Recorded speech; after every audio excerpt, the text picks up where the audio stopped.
से निकलने के बाद Would you rather watch your parents have every day for the rest of your life, or would you join in once and stop it forever? मैं रणवीर भाई का 2 crore in cash, you'd suck my. कैसी है आप? How you feeling? बढ़िया हूँ, एकदम तैयार हूँ तुमसे। इंडियाज़ गॉट टैलेंट एक ऐसा शो जो कि यूट्यूब पर और आज की यूथ में काफ़ी पॉपुलर था। इस शो में समय रैना और उनके गेस्ट पैनलिस्ट नए कंटेस्टेंट के टैलेंट्स को एक फन और लाइट हार्टेड वे में जज करते थे, बट एक गलती और ये कंट्रोवर्सी का टॉपिक बन गया। समय रैना जो कि एक फेमस स्टैंड अप कॉमेडियन और चेस स्ट्रीमर है, और इनके साथ रणवीर अलाहाबादिया जिनको पीर बाइसेप्स के नाम से भी जाना जाता है, और कई लोग इस कंट्रोवर्सी में फंसे हुए हैं। इस कंट्रोवर्सी ने इतना बड़ा हाइप पकड़ लिया है कि इस पर लीगल एक्शन भी लिया गया है। चलिए पूरी कहानी को स्टेप बाय स्टेप जानना शुरू करते हैं। इंडियाज़ गॉट टैलेंट एक कॉमेडियन शो था जो कि समय रैना के चैनल पर स्ट्रीम होता था। इस शो में कंटेस्टेंट आकर अपने हिडन टैलेंट को दिखाते थे और जजेस जो कि कॉमेडियन और इन्फ्लुएंसर होते थे फनी तरीके से उसको जज करते थे। ये शो बिना किसी फिल्टर के फुल कॉमेडी के और सरकाज़म के साथ बनाया जाता था और इसी वजह से यूथ में बहुत फेमस भी था। इस शो का इंस्पिरेशन एक अमेरिकन शो किल टोनी है। इसका एंटरटेनमेंट कंटेस्टेंट के टैलेंट से ही नहीं बल्कि जजेस के रिएक्शन से भी आता है। ये एक फैमिली शो नहीं है क्योंकि इसके जोक्स डार्क ह्यूमर पर बेस्ड होते हैं। इसके सारे एपिसोड्स यूट्यूब पर अपलोड किए जाते हैं जो कि मोस्टली फ्री हैं, लेकिन इनमें से कुछ एपिसोड्स ऐसे होते हैं जो कि समय रैना के यूट्यूब चैनल मेंबर्स ही देख सकते हैं, और मेंबर बनने के लिए आपको अप्रोक्स 60 रुपीज़ देने होते हैं एक मंथ के लिए।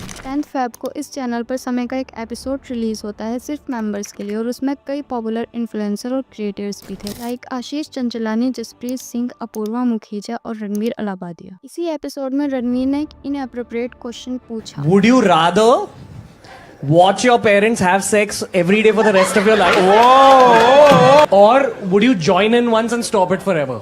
अब शायद उनको ये रियलाइज़ नहीं हुआ कि उन्होंने क्या बोला है, और सारी ऑडियंस भी हंस रही थी। लेकिन एपिसोड के रिलीज होने के कुछ घंटों बाद ऑडियंस ने फौरन रिएक्शन दिया क्योंकि उन्हें ये बहुत ऑफेंसिव लगा। लोगों ने इसे वल्गर, डिस्टर्बिंग, डिस्गस्टिंग बताया। ये क्लिप हर जगह फौरन वायरल हो गई। डार्क ह्यूमर के नाम पर समाज में गंदगी फैला रहे हैं। बहुत भद्दे तरीके से कुछ चीजों को कहा गया है। ट्विटर पर जब फेडिट क्लोन 17 ने क्लिप पोस्ट की तभी ये ट्विटर पर भी वायरल हो गई और अभी अकाउंट डिलीट हो चुका है। ट्विटर की क्लिप पर लोगों ने रिएक्ट किया और बोला कि ये वही इंसान है जिसको प्राइम मिनिस्टर ने एक अवार्ड दिया था और इसको ये भी नहीं पता कि इसको ऐसी बात पर जोक मारना चाहिए या नहीं। एक जर्नलिस्ट नीलेश मिश्रा ने क्रिएटर्स और प्लेटफॉर्म्स को क्रिटिसाइज किया। इस पर महाराष्ट्र के चीफ मिनिस्टर देवेंद्र फडणवीस ने भी रिएक्ट किया। उसको फर्स्ट हैंड देखा नहीं है, लेकिन बहुत भद्दे तरीके से कुछ चीजों को कहा गया है, प्रेजेंट किया गया है, ऐसा मुझे भी पता चला है, जो बिल्कुल गलत है। फ्रीडम ऑफ स्पीच सभी को है, लेकिन हमारी फ्रीडम वहाँ समाप्त हो जाती है जब हम किसी और के फ्रीडम पर इंक्रोच करते हैं। राज्यसभा की मेंबर प्रियंका चतुर्वेदी ने कहा कि वो पार्लियामेंट में इस मुद्दे पर आवाज उठाएंगी। दिखता है कि language is normal, speaking about your parents and parents intimacy is normal, it is absolutely normal to cross the line of being a child and a parent. I think वो कहीं ना कहीं बाउंड्रीज होना जरूरी है, रिमाइंड करना जरूरी है। कांग्रेस की स्पोक्स पर्सन ने भी रणवीर के अगेंस्ट में एक पोस्ट की और मुंबई के 2 लॉयर्स ने कंप्लेंट फाइल की रणवीर और दूसरे क्रिएटर्स के खिलाफ। इस एपिसोड के 2 दिन बाद रणवीर ने एक अपॉलॉजी पोस्ट डाला। My comment wasn't just inappropriate, it wasn't even funny. Comedy is not my forte. I'm just here to say sorry. और उसी रात असम के चीफ मिनिस्टर हिमंता बिस्वा शर्मा ने एक पोस्ट डाली ट्विटर पर कि वो रणवीर और अदर लोगों के खिलाफ FIR रजिस्टर कर रहे हैं फॉर प्रमोटिंग वल्गैरिटी। इसके बाद 11 फेब को बी पार्क अनाउंस करते हैं कि उनका एक पॉडकास्ट होने वाला था रणवीर के साथ और वो इसको कैंसिल कर रहे हैं। मैं ना यार एक पॉडकास्ट में जाने वाला था अभी, जो beer biceps, and we cancel that. क्यों? क्योंकि आपको पता है कि वो कैसी पैथेटिक थिंकिंग है और कैसे शब्द यूज करे गए हैं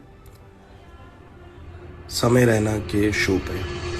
उसी उसी दिन सेंट्रल गवर्नमेंट ने यूट्यूब को एक नोटिस भेजा कि उनको ये वीडियो डिलीट करनी होगी according to Indian IT act 2008 section 69A। फिर मुंबई के साइबर डिपार्टमेंट ने एक केस रजिस्टर किया और अपील की कि इंडिया गॉट टैलेंट के सभी एपिसोड्स डिलीट हो जाने चाहिए। 11 फेब को मुंबई पुलिस की टीम रणवीर अलाहाबादिया के घर के सामने पहुंचती है और एक ऑफिसर बोलते हैं कि 30 गेस्ट जो कि इस शो में आए हैं उनको सम्मन किया जा रहा है। इवन इस शो का डिस्कशन पार्लियामेंट में भी हुआ है, जिसमें शिवसेना के MP डिमांड करते हैं कि सोशल मीडिया कंटेंट को रेगुलेट करना चाहिए। इन्होंने बोला है कि इन्फ्लुएंसर फ्री स्पीच को यूज करके नॉनसेंस पोस्ट करते हैं। याला कारण OTT प्लेटफॉर्मवर कोई भी सेंसर नहीं है, उनको दिशा नहीं है। इसके बाद national commission for women summons भेजते हैं रणवीर, समय, अपूर्वा, जसप्रीत और आशीष को। और इसी के साथ शो के प्रोड्यूसर्स तुषार पुजारी एंड सौरभ बोत्रा को भी बोला जाता है कि उनको 17 फरवरी को न्यू दिल्ली पहुंचना होगा नेशनल कमीशन फॉर वुमेन की इन्वेस्टिगेशन के लिए। और इसके चलते टीवी चैनल्स 24/7 इसी मुद्दे के ऊपर बात कर रहे थे। तो इनको आर्टिस्ट और कॉमेडियन कहना बंद करें आप प्लीज। हाँ, ये इस लायक नहीं है कि किसी कला से इनको जोड़ा जाए, ठीक है? ये कलंकार है, कलाकार नहीं कलंकार। जब ये कंट्रोवर्सी इतनी बढ़ गई तब समय रैना ने अपने YouTube चैनल से इंडियाज गॉट टैलेंट के सारे एपिसोड्स डिलीट कर दिए और उन्होंने ट्विटर पर एक स्टेटमेंट भी दी, as you can see it on screen. और इस कंट्रोवर्सी के बढ़ने के बाद विश्वास हिंदू परिषद ने समय रैना के अपकमिंग स्टैंड अप शोज जो कि गुजरात में होने वाले थे उनके अगेंस्ट प्रोटेस्ट किया और वो शोज कैंसिल कर दिए गए। But we have a thing here which is called freedom of expression, जिसका मतलब ये नहीं है कि लोग सिर्फ वही चीज बोल सकते हैं जो हमें पसंद है, बल्कि वो ऐसी चीजें भी बोल सकते हैं जो हमें पसंद नहीं है। लेकिन इसकी एक लिमिट होती है, अगर वो चीज हेट और वायलेंस से रिलेटेड है तो फिर वो फ्रीडम ऑफ एक्सप्रेशन नहीं है। We should stop it. Ranveer Allahbadia ने जो बोला वो ऑफेंसिव था, वो गलत है। ऐसी चीजों के रिगार्डिंग एक्शंस लेनी चाहिए, वो भी स्ट्रिक्ट। लेकिन इसका मतलब ये नहीं है कि सिर्फ एक यूट्यूब वीडियो में बोले गए जोक की वजह से रणवीर अलाहाबादिया को जेल जाना पड़ा। I am not agree with this joke and this vulgarity should be stopped. हमारे देश में ऐसे बहुत सारे बड़े मुद्दे भी हैं जिन पर बात होनी चाहिए बट नहीं हो रही है। आवाज़ उन पर ज़्यादा उठनी चाहिए लेकिन नहीं उठ रही है। I don't support this type of content but it doesn't mean कि उनको जेल हो जानी चाहिए। समय रैना, रणवीर अलाहाबादिया अभी भी लीगल ट्रबल्स फेस कर रहे हैं। आपके थॉट्स इसके रिगार्डिंग क्या हैं? कमेंट्स में ज़रूर बताइएगा। Thanks for watching.